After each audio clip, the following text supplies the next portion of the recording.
Здравствуйте, юные коллеги! Тема сегодняшнего сообщения – развитие письменности. Письменность появляется тогда, когда возникает потребность закрепить членораздельную речь на продолжительное время. Это происходит тогда, когда звуковая речь уже не в состоянии удовлетворять потребности в общении. Письменность возникает почти у всех народов на ранних ступенях культурного развития, в процессе образования наиболее стабильных и крупных форм общности людей. Некоторые системы письма не были связаны с начертательными знаками. Мысль передавалась при помощи узелков на шнурках, при помощи раковин, нанизанных на веревочку, но ни одна из этих систем не получила своего дальнейшего развития. И только из графических способов закрепления мысли и речи возникло современное письмо. Потребность в письме возникала необходимостью вести учет, производить счет при разделе добычи на охоте. Таким образом, происхождение письма – это длительный процесс, и он делится на 5 основных этапов. Итак, первый этап. Самым примитивным способом, которым пользовались нецивилизованные народы, это было предметное письмо, когда передача информации происходила при помощи условных предметов.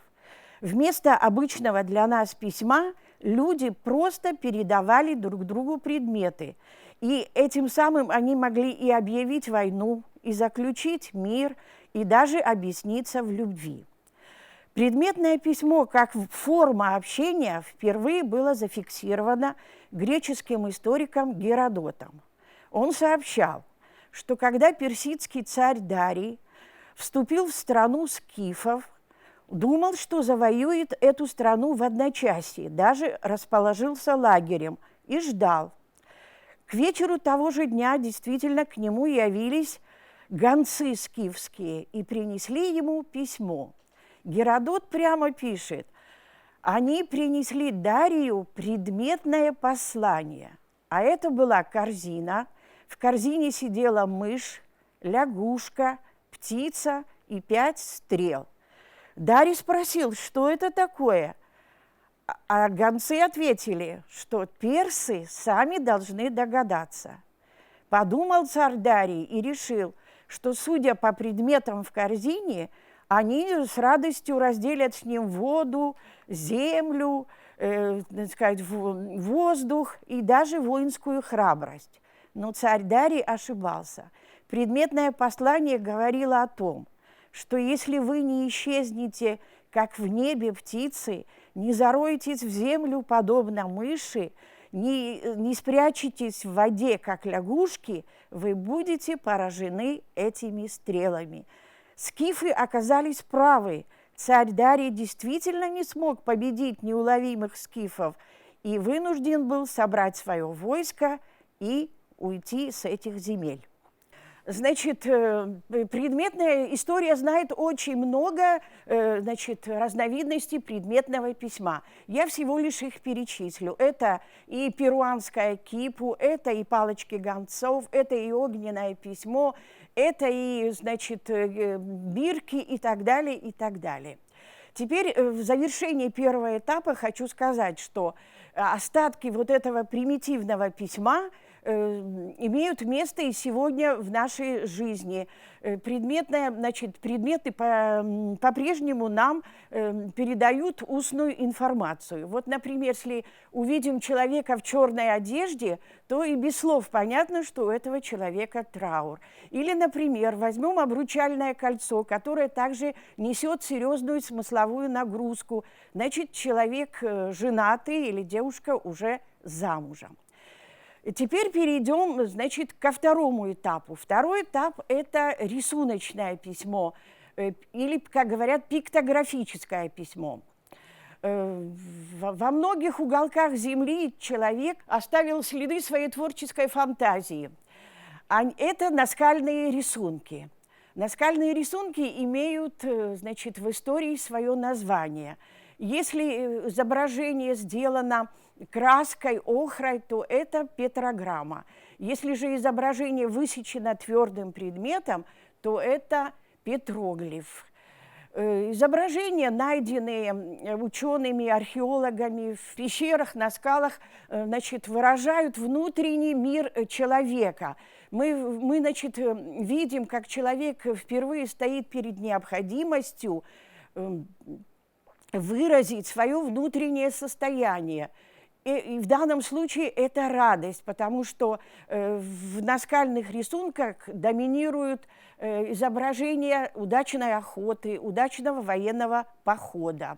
Появление рисунков – это серьезный шаг к развитию письма.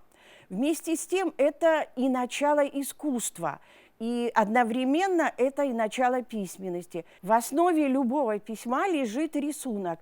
Ярким свидетельством этому является все примитивные системы письма, они носят все пиктографический характер. Даже такие крупные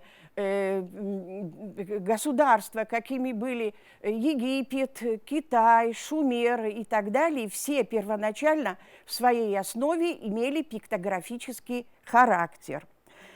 Интересно, что пиктографическим письмом продолжали пользоваться достаточно длительное время.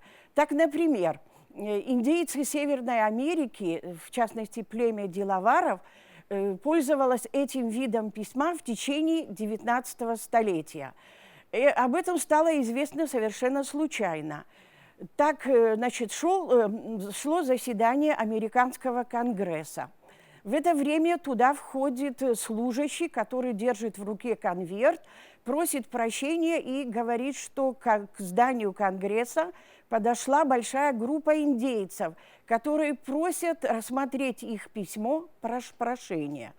Когда, значит, развернули этот конверт, то все ахнули. Это было пиктографическое письмо, там были нарисованы животные. Вот таким вот образом стало известно, что есть население, которое до сих пор пользовалось этим примитивным видом письма. Конечно же, это стало сенсацией. Именно вот это письмо прошения разлетелось по всему миру, даже стало хрестоматийным. Оно, значит, имеется во всех учебниках языкознания. Теперь, значит, несколько слов об особенностях пиктографического письма. Пиктографическое письмо, оно универсально, оно понятно всем, поскольку предметы, окружающие нас, имеют свою устойчивую форму. И эта форма всем человечеством воспринимается одинаково, независимо от национальной принадлежности или от места проживания. Теперь, какие были возможности у рисуночного письма? У рисуночного письма были очень ограниченные возможности. Оно могло передавать всего лишь общий смысл содержания, но не его точное звучание. Пиктографическое письмо имеет свои разновидности. К разновидностям пиктографического письма относятся тамги. Тамги очень широкое применение имело у кочевых народов. Это своеобразная печать, клеймо, которая прожигалась на шкуре животных или же вырезалась на ушах. Это делалось для того, чтобы, значит,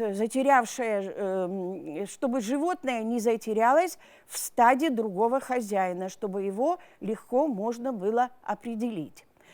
Еще разновидностью пиктографического письма являются домовые знаки. Эти знаки особенно, значит, употреблялись в Европе. На каждом доме имелся свой домовой знак. Он конкретно отвечал на вопрос, кто живет в этом доме. Если на доме, предположим, был нарисован ключ, это значит, что в доме жил староста церкви. Если на доме была нарисована швейная машинка, то значит в этом доме жил портной. Вот я лично, мне довелось увидеть домовой знак, будучи в Польше. Когда мы из одного города в другой переезжали, то этот переезд осуществлялся через деревни. Деревни в Польше очень уютные, красивые, ухоженные. Дома там все однотипные, билетажного строения. Но случалось так, что одна стена была выкрашена в голубой цвет. Потом, значит, такая же стена, выкрашенная в голубой цвет, была зачеркнута черной краской. Конечно же, это что-то значило. И когда мы обратились к гиду, спросили, что это значит, он улыбнулся и сказал, это польский домовой знак. Он означает, что когда стена выкрашена в голубой цвет, в этом доме живет девушка на выданье. И если молодой человек заинтересован в этом, то он мог зайти, значит, попросить воду, пообщаться, увидеть девушку не только внешне, но и в общении. И когда все благополучно заканчивалось, то вот черной краской замазывали эту стену. Теперь, значит, последнюю деталь хочу. Значит, еще была такая разновидность пиктографического письма, как кекиновин. Смысл кекиновина был известен только служителям культа. Вы, наверное, видели в кино, когда шаман начинает, значит, приступает к своему ритуальному обряду, он бегает вокруг горячего костра, значит, бьет в бубен и при этом громко произносит какие-то заклятия. Так вот, на его бубне, в удобном для него месте, располагались вот эти знаки, рисунки кекиновин. Они имели вспомогательное значение. При виде вот этого рисунка у него в памяти пробуждался весь заученный текст. Теперь, значит, я хочу в заключение сказать, что и пиктографическое письмо имеет также хождение в сегодняшнем нашем быту. Все вот эти знаки уличного движения, эмблемы, гербы, вот эти смайлики в телефоне – это все пиктография. Также хочу сказать, что ни предметное письмо, ни рисуночное письмо не являются письмом в настоящем понимании этого слова. И в истории письма они имеют свое название. Это предыстория письма. Сейчас приступим к третьему этапу развития. Третий этап называется идеографическое письмо, то есть словесное письмо. И он имеет свой статус. Это первичная стадия письма. Идеографическое письмо возникает тогда, когда возникают государства. И все крупные системы идеографического характера возникают в период образования рабовладельческой общественной формации. С его развитой политической иерархией, с техникой обработки земли, с развитием торговли, с развитием ремесленничества и так далее. И так далее. Конечно, рисуночное письмо уже не могло удовлетворять возросшие потребности новой формации. И поэтому, значит, это рисуночное письмо постепенно начинает трансформироваться в идеографическое письмо. Идеографическое письмо – это такое письмо, где наименьшей графической единицей на письме является слово или понятие, или же помогает понять смысл рядом стоящего слова. Идеографическое письмо уже не передавало общий смысл содержания, как это было в рисуночном письме, а оно фиксировало информацию пословно. У вас может быть возникнуть такое мнение, что это очень-очень легкое письмо, можно все предметы рисовать и пользоваться таким видом письма. На самом деле идеографическое письмо, оно очень сложное, очень запутанное и самое раздутое из всех существующих систем письма. Трудности, естественно, возникали не только, чтобы нарисовать просто предмет, а нужно было передать какие-то глагольные понятия, какие-то чувственно воспринимаемые понятия. И тогда в самый рисунок вводились добавочные элементы. Чтобы сделать этот рисунок каким-то образным, если даже можно сказать, показать его в движении. Например, такое понятие, как «летать», рисовали птицу с широко раскинутыми крыльями, чтобы показать, что она парит. Или вот, например, такое понятие, как «любить», рисовали сердце, пронизанное стрелой, что значит сердце ранено. Чтобы показать такое понятие, как «искать», оно не просто было его определить на письме, рисовали птицу с длинным клювом, и этот клюв был направлен в траву. То есть главным элементом был клюв, устремленный в траву. То есть птица ищет червячка. Теперь, значит, каким же образом передавали такое понятие, как ссориться? Не драться, а именно ссориться. Тут уже китайцы придумали, значит, такой метод, рисовали двух женщин. Иногда, значит, было такое, что никакой рисунок, никакие добавочные элементы не помогали. И тогда на помощь приходил звуковой ребус. Звуковой ребус является первым шагом к фонетической организации письма.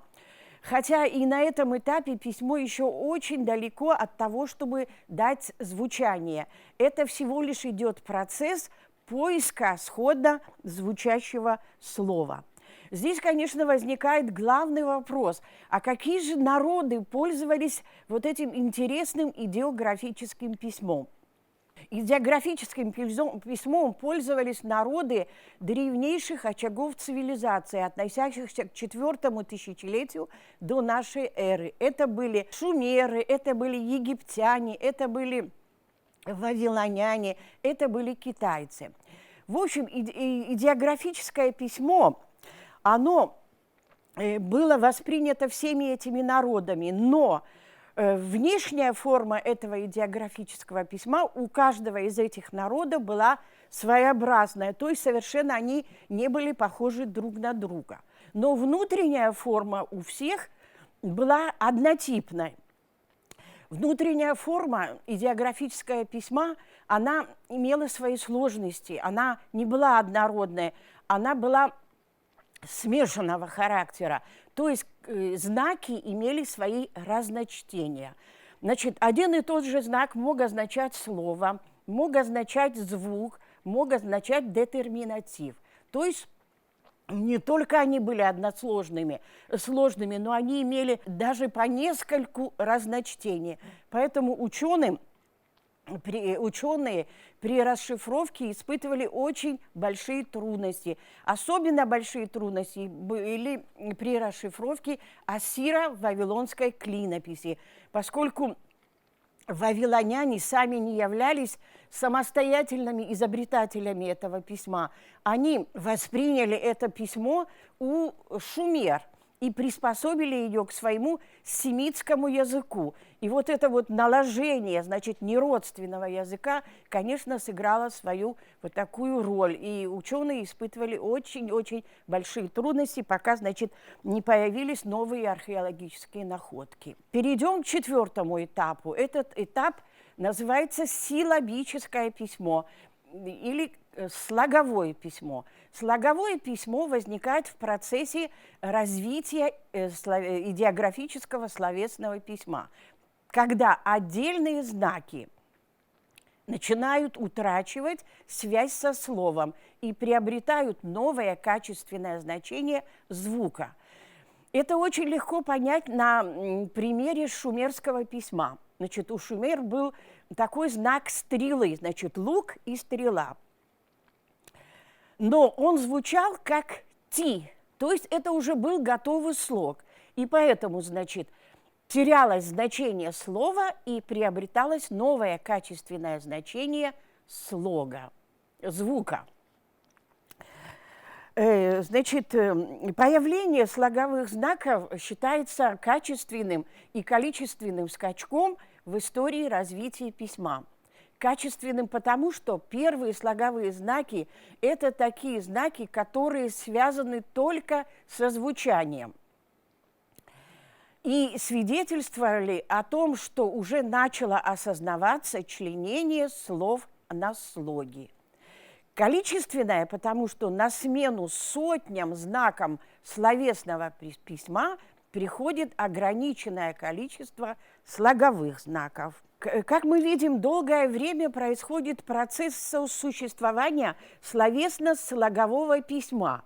И этот процесс продолжается вплоть до середины второго тысячелетия, когда, наконец, он завершается появлением чисто слогового консонантного письма, которое называется семитское буквенное письмо. Теперь, значит, ученые, конечно, задались вопросом, как такое могло случиться. И вот было словесное письмо, и вдруг внезапно возникает буквенное письмо. Обязательно где-то в промежутке этого времени должно было быть какое-то предбуквенное письмо. И вот когда начались поиски все-таки, какая же система письма могла быть предшественником развития слогового письма, то выяснили, что, возможно, это синайская письменность, возможно, это протопалестинская письменность, возможно, это и клинопись из Угарита, и, возможно, это протобиблское письмо.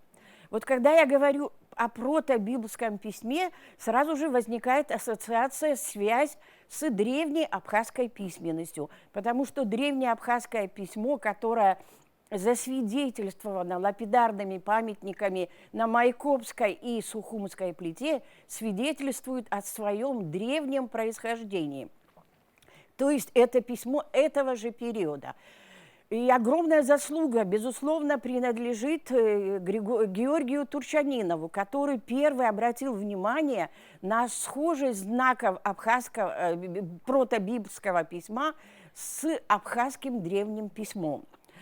Выводы Турчанинова, к сожалению, были критически восприняты отдельными учеными. Это грузинская школа во главе с Ломоури. К сожалению, к ним присоединился известный российский языковед Дьяконов, но были и другие ученые. Это академики, академики Тронский, Мещанинов, Винников, Струве и так далее. Они все поддержали Турчанинова. Поддержали Турчанинова и европейские ученые. Это был австрийский ученый Антон Ирку, это был французский ученый Марис Дюнан. Выводы Турчанинова были опубликованы в Берлинском журнале научной археологии, в Парижском журнале археологии. И самое отрадное, что совершенно недавно, в 2010 году, вышла монография, очень серьезная, большая монография, которая так и называется «История письма». И туда, и там свое достойное место заняло и древнее абхазское письмо, чем я очень горжусь, и вот хочу с вами поделиться вот этой радостью. Теперь я перейду к пятому этапу. Пятый этап – это фонетическое письмо. Это то письмо, которым мы сегодня с вами пользуемся.